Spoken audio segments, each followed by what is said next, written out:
Trick or treat. This adorable witch's hat is what we're going to learn today.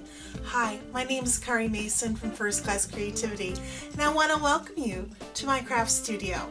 I'm so excited to show you how to make this really awesome Halloween decoration. Are you ready to get started? Let's go! Everything you need for the witch's hat is included in this kit, except for the coordinating stamp set, which is found on page 7 of our holiday catalog. And the holiday catalog has a cover like this. If you need a copy, just leave me a message or contact me through my website and I can get you one. But this is the stamp set that they recommend you use with this set. I didn't use that set. The sets I used for my witch's hat is the Haunt You Later set and also the Halloween treat set. There we go. So very, very fun. I like these a lot and I wanted to make it a little bit more whimsical. I'd like to welcome all Michigan Scrapbooker Magazine attendees watching this video today. This is a special edition for this Michigan Scrapbooker Magazine and their Scrappy TV, and I look forward to sharing with you some really great tips on how to make this kit. There are some really nice pictures here that will help you. The first thing I did was get a white label and I stamped the little witch from the Haunt You Later stamp set, and then I cut it out with my paper snips. And here's a fun little witch, and I colored her in with our Stampin' Write markers. I'll have a list of all the supplies that I used on my website, www.firstclasscreativity. Took my Halloween Treat stamp set and I took my Trick or Treat and I took my Memento ink and I inked up my stamp, and now I'm going to put it right on here. And then what I'm going to do is put some Stampin' Dimensionals on the back of the witch. Before I adhere the witch, what I'm going to do is take the sponge that comes in the kit and use my soft suede ink, and I'm going to ink up the sponge. And then I'm going to kind of dab it on my grid paper here just to make sure that it's not too heavy. And then I'm just going to kind of thwack, I guess you could call, and distress the sides a little bit. If you want to, you could also use a bone folder to curl this up, or your nail to roughen up the edges if you wanted it a little bit more rustic looking. And then I'm going to go ahead and put her right. The next thing we're going to do is put our little 31 here. I didn't do this on the other one, but I really like that. I'm going to put a little dimensional on the back there. And I'm going to go ahead and just kind of put it. Then I'm going to take these little banners. I'm going to use the black and the Delightful Dijon. That's one of our new in colors. And I'm going to use this wonderful tear and tape to adhere it. So I'm just going to go ahead and place a little bit here. And then the same thing on the Dijon. And then I'm going to put it on the back of this. It's a pair of tweezers to go ahead and lift up the tape like so. And then what I'm going to do is just kind of eyeball it so that it's in the middle, because we don't it's a different stamp set. So it's going to be a little different. And this is where your grid paper kind of comes in handy. Make sure that that's straight here and that that's straight there. I'm going to put that here. And then I'm just going to go ahead and place this right behind the black, just like so. And then I'm going to repeat it on the other side. The next thing you want to do is to get out your little bag right here. Go ahead and take out these rhinestones and just place them right in the corners here. I like to use the tweezers to grab it and then slide it off. And then there she is for this other one that looks super cute.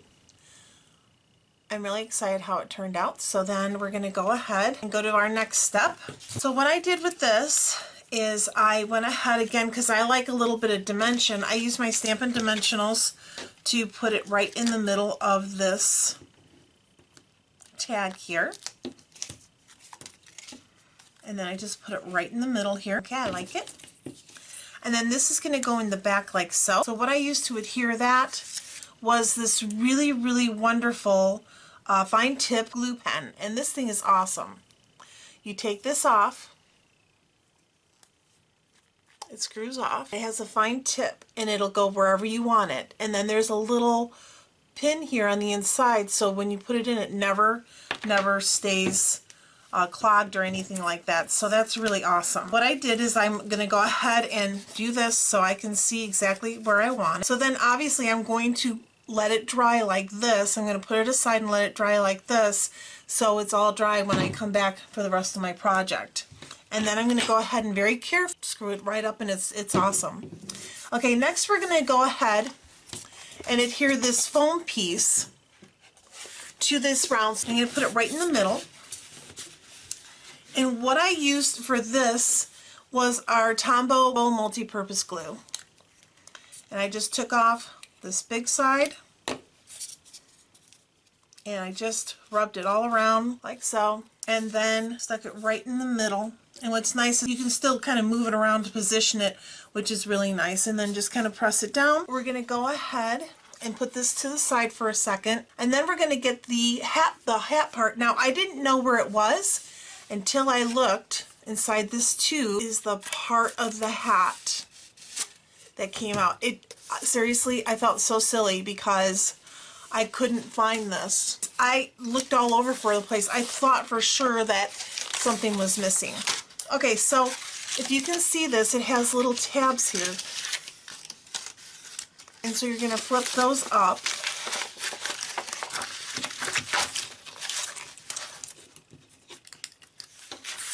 And then we're going to go ahead and put it around that little half circle. There is adhesive right here already on there. So this is where it gets a little bit tricky. So after I fold those tabs up, I'm going to bring this back, and this is kind of sticking good, so that's good. I'm going to take my tear and tape adhesive and I'm going to put it right around the bottom of the white foam. You can kind of see how I'm doing that. And then I'm going to tear it, obviously. Now before I take that tape off, I'm going to go ahead and wrap this around the little white half circle. So I'm holding it with my right hand and then taking my left hand and kind of moving it around. And so you can kind of see, I hope, it's kind of hard with the glare. Let me see if I can do it like this. You can kind of see there's an opening here, and the goal is to move it like so. So once you get it where you want it, you're going to take off this adhesive. The important thing is to make sure that these tabs are facing down on the brim of the hat. And honestly, this is really the most challenging part of this. And even that's not bad. Okay, so here, I finally got it. I'm going to go ahead and take the tape off, start at the top, and go down to the bottom. And I have a little wrinkle here, so I'm going to very carefully pull it apart and kind of put it down like this. Then I'm going to take my bone folder and I'm going to take it on the inside seam and press it down. So you can see here's the cone part. This really is the trickiest part. So then I'm going to come back to my bottom here and I'm going to take off this tape so that it's sticky on the other outside. And then basically I'm just going to stick this right on top. And I'm going to go ahead and make sure it's over the top, bottom, and just kind of make sure that it's around the bottom. Take it around the bottom, it's nice and secure. And we're all set there. And then we're going to do some really fun things to the hat by scrunching the tip of the hat and crinkling and bending it till you get the look that you want. And this was like really nerve-wracking for me at first to do this, but you know what, it's kind of fun and therapeutic too. Then I'm going to go ahead and tie the bell to the top of the hat. What I did on the other one, and I really liked it, was to double the linen thread. I have it doubled up, and I'm going to go and put it in between the bell like so. And then I'm going to tie it to the hat, the end of the hat. I'm going to tie it with a bow, and actually that looks pretty good. So I don't even need to really cut that, but what I'm going to use is that little glue and put it on there. This bell won't go anywhere. And then I'm going to show you how to adhere this band right here. What you're going to do is you're going to take them all apart. You'll see them in a strip. You separate them. And then I just went and took my bone folder and just kind of distressed it like this. Then I laid that tear and tape and put it down around the bottom here. And then I'm just going to go ahead, I already did some around there. And then I'm just going to go ahead and just double it up. I find that when you do 2, it really helps a lot. This side here, just put your tear and tape down at the bottom and adhere it around the base of the hat there. Just like so. Then we're going to take the burlap ribbon and we're going to distress it. There's a couple ways you can distress ribbon. What I did is I just cut the edges off, like right here. And then I just tore it and it'll distress it. You can distress it however way you like. If you need more instruction on how to distress ribbon, I can help you with that.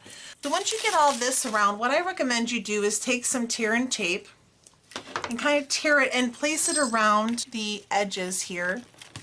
Kind of follow it around the brim of the hat. And the reason I like to do this is because I can kind of play with the burlap ribbon and have it kind of lay the way I want it to lay. It doesn't have to go all the way around, just in little places. Then I'm going to tear up the strip. I'm going to go and position this ribbon around. And then it's really important when you tie the bow that you don't tie it too tightly to mess up the rest of what you have laid down there. You can decide how you want it to look. It's totally up to you, of course. So the next thing we're going to do is take our little tag here and place it on the hat.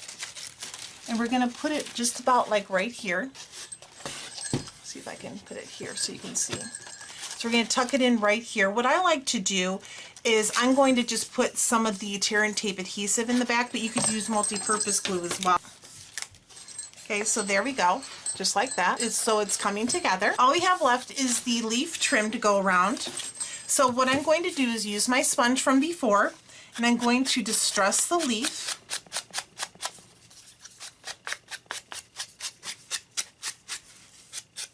And then I'm going to take my bone folder and colored side and place it down.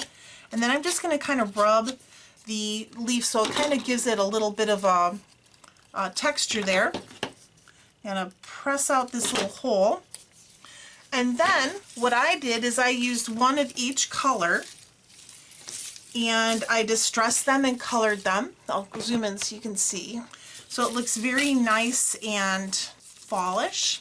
So you can tie it around and kind of move it around to your taste, and then you can go ahead and adhere it by tying. You'll want to tie this in a knot in the back, and then cut either side. And you'll be good. And if you wanted to, you could stick some glue underneath each leaf if you wanted it a certain way. Here it is, the finished project. It is so beautiful, and it's a perfect size for a Halloween decoration. It doesn't take up too much. This project, when you're on your own, takes about an hour to complete, maybe 45 minutes, depending on how fast you crochet. And don't forget, there will be a complete list of supplies on my website. It'll be a PDF that you can download and print out for free, just for you. Don't forget to subscribe to this channel, and then you can also sign up for my newsletter at www.firstclasscreativity.com, where I will have lots of ideas for Christmas coming up. We look forward to seeing you soon. Thank you again for coming. Subscribe to the channel. If you have any questions, please don't hesitate to reach out to me. I'd be happy to help. Have a wonderful day.